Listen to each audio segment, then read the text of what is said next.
देखिए नाविका जी, जब भी देश का सवाल आएगा और देश को मुत्तहिद होने की बात आएगी और जब चाइना, पाकिस्तान या तमाम ऐसे मुल्क जो हमारे देश के दुश्मन हैं उनके सामने लड़ने की बात आएगी तो पूरा इंडिया गठबंधन, पूरा विपक्ष हमेशा सत्ता के साथ मिलेगा और रहा है, हमेशा साथ दिया है हम लोगों ने।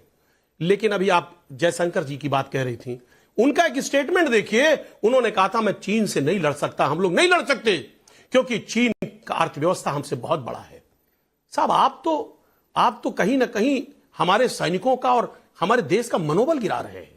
और दूसरी बात, अभी किस तरह गलवान की बात हो रही थी, जब हमारा 20 जवान शहीद हुए थे, 20 जवान हमारे शहीद हुए थे, तो माननीय हमारे प्रधानमंत्री महोदय संसद में कहे साहब ऐसा कुछ नहीं हुआ, ऐसा कुछ नहीं हुआ। तो सवाल इस बात का है कि जिस तरह माननीय मोदी जी, माननीय प्रधानमंत्री महोदय, ये साहब इनके जो प्रवक्ता आते हैं, बड़ी बड़ी बातें उनके लिए करते हैं, इनके जो कार्यकर्ता हैं कि साहब विश्व गुरु हैं और चाइना को डरा दिया। हम वही तो कह रहे हैं कि अगर चाइना को डरा दिया तो आप जब साबरमती के तट पे आप झूला झुलाते हैं तो गलवान मिलता है, उस समय डोकलाम मिलता है, और जब आप झूला झुलाते हैं तो गलवान मिलता है, और जब गले मिलते हैं तो आपको पता होना चाहिए कि तवांग मिलता है। ये क्या है? ये कौन सी विदेश नीति आपकी है? आप एक तरफ तो कह रहे हैं कि साहब चाइना को मैंने डरा दिया, दूसरी तरफ आपका जो पेट्रोलिंग पॉइंट 10, 11, 12, 13, 14, 15, 16 जो पेट्रोलिंग पॉइंट है वो चीन उसको बफर जोन बनाता है। उस वक्त कहां आप रहते हैं?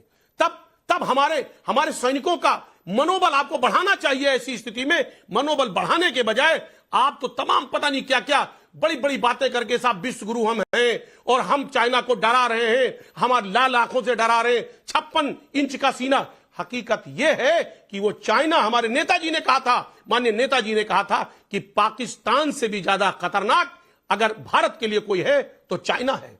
चाइना, आप देखिए किस तरह, आप इस बात को समझिए साहब, जो आप उन लोगों के साथ इंडिया गठबंधन में हैं जिन्होंने हिंदी चीनी भाई भाई कहा था, और उसके बाद क्या हुआ था? 1962 की वॉर नहीं हुई थी, उसका कोई प्रश्न आपको उठाते हुए मैंने नहीं सुना। आप कुछ पूछ रहे हैं लेकिन आज सारे प्रश्न आपको याद आ रहे हैं। सवाल थोड़ा बहुत फेयरनेस का भी होगा कि नहीं? राधिका खेड़ा जी। नाविका जी, आयरनी डाइज अ गजिलियन डेथ्स। जब ये लोग हमसे आके सवाल करते हैं, इनके गठबंधन के साथ ही समाजवादी पार्टी के, कांग्रेस पार्टी और तहसीन जी भी, अरे भाई साहब, आप लोगों ने अपने कार्यकाल में कांग्रेस की सरकारों में भारत का इतना सारा हिस्सा चीन को दे दिया। चीन के आगे आपने घुटने टेक दिए, उनको कहा हमारा हिस्सा ले लो, उनके आगे हार मान ली। उसके बाद भी राहुल गांधी, सोनिया गांधी, रॉबर्ट वाड्रा, प्रियंका गांधी के पास इतनी हिम्मत बनती है कि उन लोगों के साथ जाके खाने खाते हैं, उन लोगों के साथ एमओयू साइन करते हैं। और आज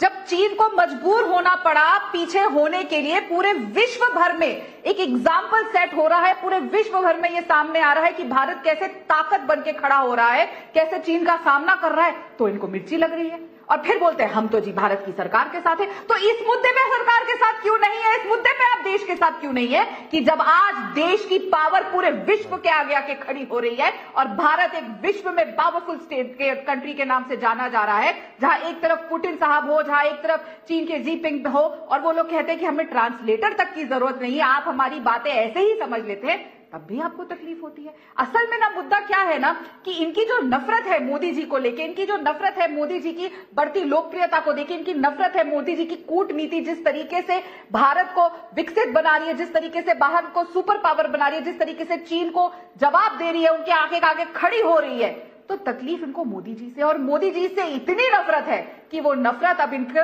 देश की नफरत के सामने आके खड़ी होगी। वरना मुझे बताइए, ऐसा कौन सा हिंदुस्तानी होगा नाविका जी, ऐसा कौन सा देशवासी होगा जिसको आज गर्व महसूस नहीं हो रहा होगा इस कूटनीति के चलते कि बिना किसी वॉर के, बिना किसी चीज के आज चाइना को झुकना पड़ा, बात करने के लिए उनको पीछे जाना पड़ा। क्या आपको गर्व महसूस नहीं हो रहा कि आज हमारा देश इतना आगे और ऐसे स्टर्न फैसले ले पड़ा इतनी मजबूती से? जवाब दीजिए तहसीन पूनावाला, जवाब दीजिए। इस समय आप लोगों को आकाशदीप मुनि पॉलिटिकल एनालिस्ट हमारे साथ जुड़ रहे हैं, लेकिन तहसीन पूनावाला जी, सवाल गंभीर है। एमओयू आप साइन करते हैं, आपके जमाने में इतनी सारी जमीन दी गई और आज डीडीएलजे भी आप ही सवाल पूछ रहे हैं। ये कौन सी दोहरी राजनीति है? राधिका जी ने बोला कि आपको गर्व नहीं कि बिना किसी युद्ध के हमने ये अग्रीमेंट, हम इस अग्रीमेंट पर पहुंचे।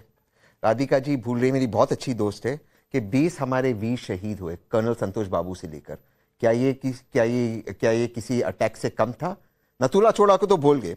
जो हमारा ट्रेड डेफिसिट जब मनमोहन सिंह जी छोड़े, जो हमारा ट्रेड था चाइना का 36 बिलियन डॉलर, वो 101 बिलियन डॉलर का आज है, और ट्रेड डेफिसिट 70 बिलियन डॉलर से। चाइना, हम रशिया से तेल खरीदे चाइनीज करेंसी के अंदर, नाविका जी चाइनीज करेंसी के अंदर हम रशिया से तेल खरीद रहे। ये हमारी इकोनॉमिक पॉलिसी है चाइना के खिलाफ। और अब भी ये अग्रीमेंट हुआ, हम उस पर खुश हैं, हम भारत सरकार के साथ है, लेकिन अग्रीमेंट की डिटेल्स ना आपके पास है, ना राधिका जी के पास है, ना गौरव जी के पास है। मिलिट्री की बात करो तो जवाब आएगा बिजनेस में। आप मुझे इस बात का जवाब दे दीजिए कि डिफेंस मिनिस्टर जब ए के एंटनी थे तो उन्होंने नेशनल सिक्योरिटी एडवाइजरी बोर्ड की रिपोर्ट जो चाइनीज अग्रेशन पर थी उसको वाटर डाउन क्यों किया?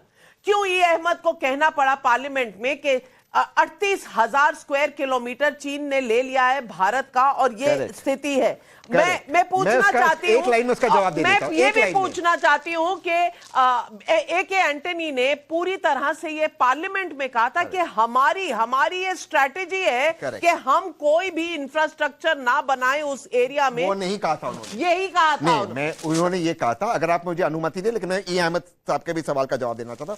उन्होंने कहा था बहुत वर्षों तक की हमारी स्ट्रैटेजी थी, वो स्ट्रैटेजी हम चेंज करें। इनफैक्ट उन्होंने उदाहरण दिया, डीबीओ में हमने C-130 हर्क्यूलिस को लैंड किया, लेकिन हम उस चीज को, उसके आगे की बात करूं, 38,000 स्क्वायर किलोमीटर जो हमारा क्लेम था हमने आज तक नहीं छोड़ा है। वो आज भी हम क्लेम करके, हमने अक्सर चीन पे क्लेम छोड़ दिया जो चाइनीज डोमिनेटेड है। आज भी हम कहते हैं चाइनीज डोमिनेटेड है, वो भारत का है। लेकिन मैं आपसे पूछ रहा हूं, जो हमारा क्लेम है, जो मैंने राधिका जी से पहले सवाल पूछा, पैंगोंग त्सो में हम फिंगर 8 तक पेट्रोलिंग कर रहे थे, अगर आज वो बफर जोन है तो क्या हमने अपना क्लेम छोड़ दिया है? क्या हमने पॉइंट पर हमारा क्लेम छोड़ दिया? अगर देश के फॉरेन मिनिस्टर ये कह रहे हैं तो आपको विश्वास क्यों नहीं क्योंकि होता? प्रधानमंत्री जी ने कहा कोई आया नहीं था। अगर कोई आया नहीं था तो हमारे लोग शहीद क्यों हुए? तो प्रधानमंत्री जी ने आपको कहा, और अगर कहा है तो फिर चाइनीज स्टेटमेंट उनके स्टेटमेंट से क्यों मैच नहीं करती कि हम प्री 2020 अग्रीमेंट और पेट्रोलिंग पर जा रहे हैं? नहीं, मैं एक मिनट, चाइना ने भारत के स्टेटमेंट का विरोध भी नहीं किया, प्रधानमंत्री ने उनके सामने कहा। अब आप बाल की खाल निकालना चाहें तो आप निकाल सकते हैं, लेकिन आकाशदीप मुनि, मैं आपको कुछ तस्वीरें दिखाना चाहती हूं, और ये तस्वीरें बयान करती हैं कि कौन कब कहां था और आज कहां है हमारा देश। आप देखिए ये तस्वीरें G7, G8 की, ब्रिक्स की, जहां एक समय भारत एक एंड में होता था, आज बिल्कुल बीच में है। कहीं भारत बिल्कुल पीछे की लाइन पे होता था, आज बिल्कुल बीच में है। मैं पूछना चाहती हूं, ये कद भारत का कैसे बढ़ा है, ये दास्तान उसकी बताता है। क्या एक देशवासी होकर हम ये नकार सकते हैं कि भारत का कद अंतरराष्ट्रीय लेवल पर बढ़ा नहीं है मोदी के दौर में? देखिए नाविका जी, भारत का कद आज नहीं सदियों से बढ़ता आ रहा है और आगे भी बढ़ता रहेगा।